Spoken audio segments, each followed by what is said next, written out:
Well, you finally did it. You got a brand new pair of hearing aids and they have all of the bells and whistles. They have a deep neural network for artificial intelligence sound processing. They're rechargeable batteries. You've got the new form of LE Audio Bluetooth, which enables a feature called Auracast, and they're even waterproof. So why the heck do they sound so freaking tinny? Hey guys, Cliff Olson, Doctor of Audiology and founder of Applied Hearing Solutions in Phoenix, Arizona, and this is a question that I get all the time about the sound quality of hearing aids. So in this video, I'm going to explain exactly why your hearing aids sound so tinny, what's causing it, and what you can do to fix this problem to make your hearing aids sound as natural as humanly possible. So here's the deal. To truly understand why hearing aids sound so tinny to some people, you really have to have a good understanding of hearing loss in general. When people start to lose their hearing, it's usually the high frequencies that decline first. When this happens, you typically start to notice that you can hear that people are talking, you just can't quite understand what they're saying. It's a clarity issue, not a volume issue. An easy way to explain this is if you turn up the volume on the TV, it typically makes things louder but not clearer, especially if you're watching a show that has accents. Like the popular TV shows Outlander with their Scottish accents or Peaky Blinders with their English accents. This problem is even more apparent inside of noisy places like restaurants, where you have all of this restaurant noise that you can hear just fine,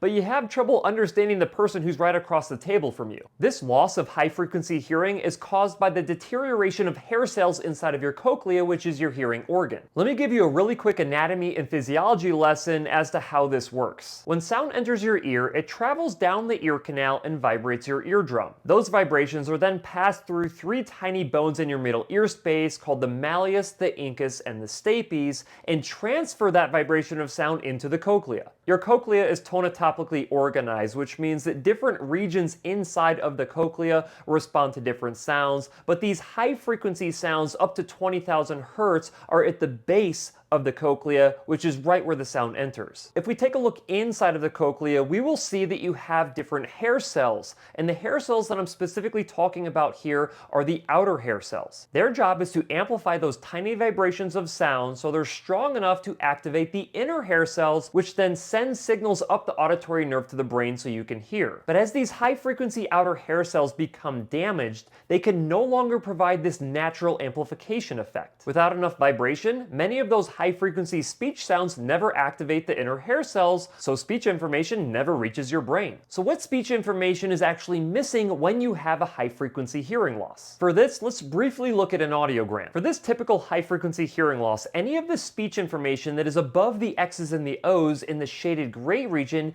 can no longer naturally be heard by this individual. Any of the speech information below the X's and the O's in the white region can still be heard naturally. The high frequencies on the right-hand side of the graph have most of your consonant sounds that provide the perception of clarity in speech. And the low frequencies on the left-hand side of the graph have most of your vowel sounds that provide the perception of volume in speech. For a visual example, which word do you think this is? Is it fat?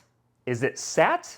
Is it cat? Or is it even a four-letter word, chat? When you have a high-frequency hearing loss, it could literally be any of those options and more, which is why it's important that hearing aids amplify sounds in these high-frequency ranges to restore your access to this speech information. But what does all of that have to do with your hearing aids sounding tinny? Well, it has everything to do with it. You see, when you use hearing aids to amplify these high-frequency sounds to restore clarity, it can also cause a tinny perception for two main reasons. And reason number one is that your hearing aids are not programmed correctly. The good news is a hearing care professional does not have to guess as to whether or not your hearing aids are programmed the right way. They can just verify it with real ear measurement. Real ear measurement is a verification technique that a hearing care professional can use to see if your hearing aids are properly amplifying sound for you to your hearing loss prescription. They can see if some sounds are being over-amplified in certain frequency ranges, and they can see if sounds are being under-amplified in other frequency ranges. To perform this verification procedure, they have to place probe microphone tubes inside of your ears along with your hearing aids. They then play a calibrated sound from a speaker in front of you and measure how much amplification you're receiving from your hearing aids by plotting it on their computer screen. Anywhere the solid amplification curve is above the hash mark prescription curve, it means that you're being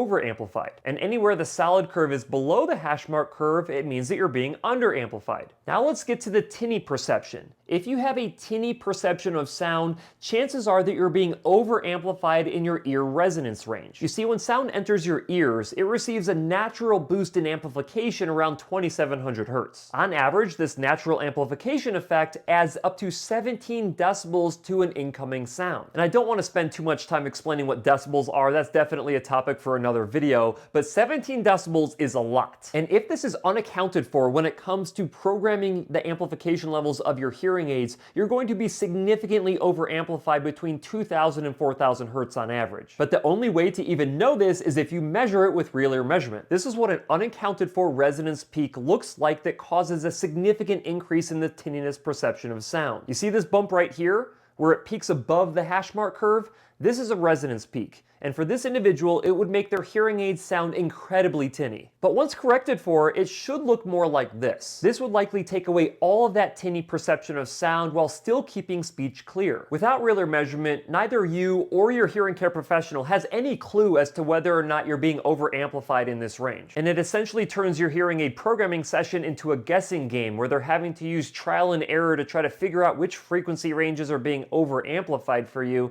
And what they inadvertently end up doing, even if they get rid of the tinniness perception, is that they're then under-amplifying you in other frequency ranges, which is destroying your ability to hear optimally. The same thing is true even if you don't get a tinny perception of sound. You never really know if your hearing aids are programmed the right way. So if you're going to a hearing care professional who is not performing real ear measurement when programming your hearing aids, it's probably time to find a different provider. And if you want to guarantee that you can find a provider who performs this critical verification procedure, make sure that you check out my website, hearingup.com, and find a Hearing Up Network member in your area. Every Hearing Up member has been vetted for their commitment to following comprehensive audiologic best practices, including real ear measurement, to ensure not only that your hearing aids do not sound tinny, but that you're able to hear your absolute best. Now, in addition to this resonance peak issue, there is another programming error that usually causes this tinny sound perception, even if you've corrected for the resonance peak, and that is not properly blending the amplification from the lows through the mids and into the highs. If your hearing aids are only amplifying the high frequency ranges for your hearing loss, but you don't properly blend the amplification into the high frequencies, a lot of the times this can make your hearing aids sound tinny. Of course, real ear measurement is also the solution to this problem because it allows a hearing care professional to see if they're also giving you enough of this blending through the lows and the mids. But what if your hearing aid programming was done correctly with real ear measurement and they corrected for your resonance peak and they corrected for the blending of the lows, the mids, and the high frequency amplification levels, but you're still getting this tinny sound perception? Well, that could lead to the second reason why your hearing aids sound tinny, which is lack of auditory adaptation. You've got to remember that if you have a high frequency hearing loss, chances are you have not heard those sounds in a long time. And research tells us that it takes only approximately 30 days with a mild level of hearing loss before your brain starts to change the way that it processes sound due to this auditory deprivation. And on average, most individuals have had hearing loss for several years before they start to even realize it. But by that time, auditory deprivation has definitely set in, and other areas of your brain start to overtake your auditory cortex and use that space for something else. And when you bring back all of these missing sounds at once and your brain's not ready for it, you can get this tinny sound perception. The good news is research has also indicated that it takes your brain 30 days to revert back to the way that it was, as long as you're treating your hearing loss with hearing aids that have been programmed properly. Inside of this first 30 days, your hearing aids may sound a bit tinny, and that's okay, as long as that tinny sound perception is not being caused by improper programming. Now, if you've been wearing your hearing aids for 30 days and you've been very consistent day in, day out and wearing those hearing aids and you're still getting a tinny sound perception, then your hearing care professional may have to taper off the amplification levels of the high frequencies. You just have to be careful because you could be trading one problem for another. If you turn down the high frequencies too much, yeah, it'll get rid of the tinny sound perception, but it could also take away your clarity in speech. So if you have to take this approach because you just can't stand that tinny sound perception from your hearing aids, make sure that your hearing care professional takes it very slow, 1 decibel at a time. Now, to finish this off, one thing that you really need to understand here is that when you have a hearing loss, it means that you have damage to your auditory system. It may not be possible to completely eliminate the tinny sound perception of your hearing aids and still maintain good speech clarity. But as long as you're aware of this relationship between high frequency amplification with hearing aids and a tinny sound perception, you have a much better chance of getting rid of that annoying sound and still hearing really well with your hearing aids. Alright guys, if you enjoyed this video, do me a huge favor and click the like button. And if you want to see more videos just like this one, make sure that you're subscribed to the channel with notifications turned on, and I'll see you in the next video.